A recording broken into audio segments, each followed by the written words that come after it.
আলাইহিস সালামের সৈন্য আমার সবর ছাড়া আর কোনো কিছু নাই। ইয়াকুব আলাইহিস সালাম ইউসুফ আলাইহিস সালামের টেনশনে কাঁদতে কাঁদতে কাঁদতে কাঁদতে অন্ধ হয়ে গেছেন, আর চোখে দেখরা না, আর চোখে দেখুন না। ওইদিকে ইউসুফ আলাইহিস সালাম তো কুয়ার ভিতরে আছে না, কুয়ার ভিতরে আছে। তদানীন্তন মিশরের একটা বাণিজ্যিক কাফেলা, তারা ওই রাস্তা দিয়ে গেছিল ব্যবসা করার লাগে সিরিয়া। আওয়ার সময় তারা মালিক ইবনে জার হল ওই কাফেলার মালিক সর্দার।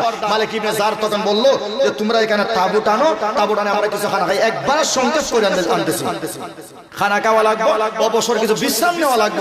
সর্বশেষ দেখা গেল মালিক ইবনে জার বলল তোমরা রান্নাপাতি করো আর আমার বালতি দাও, আমি এখানে কুয়া আছে, কুয়ার থেকে আমি পানি তুলে আনলাম।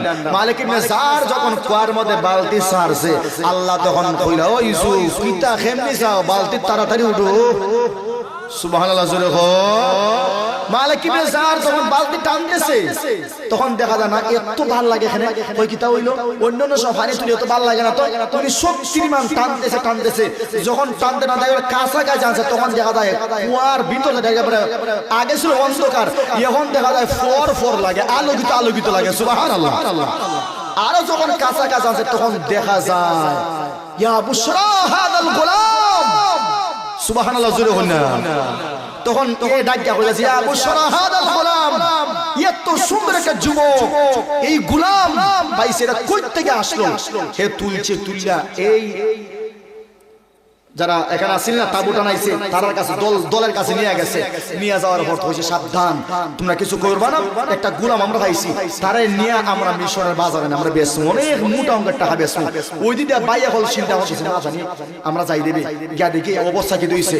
আর একটা রেওয়ায়েত আছে বাইরা প্রতিদিন নাকি বড় ভাই যেটা বড় ভাই প্রতিদিন ইউসুফ আলাইহিস সালামকে নাস্তা দিয়ে আইতো, হাসানা বিজা কইতারা নামে এরা তো ভাইজি না, নাস্তা দিয়ে আইতো। সর্বশেষ যখন আইসা দেখে ইউসুফ আলাইহিস সালাম ওই কাফেলার মধ্যে, তখন তারা কইতে তোমরা আমরার গোলাম রে কিনা করছো, সে আমরার গোলাম ইয়া ভাগ যাইছে আমরা বাড়ি থেকে, এজন্য তারা আমরা কুকুর মেরে ফেলাইছিলাম যেন আমরা তারা শাস্তি দেওয়ার লাগে।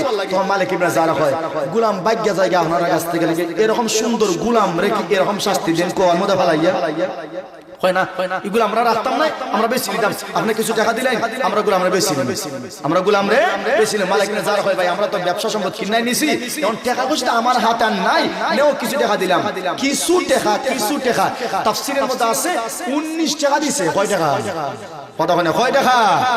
19 টাকা দিছে, দেয়া বায়ান করে নিয়ে আসছে।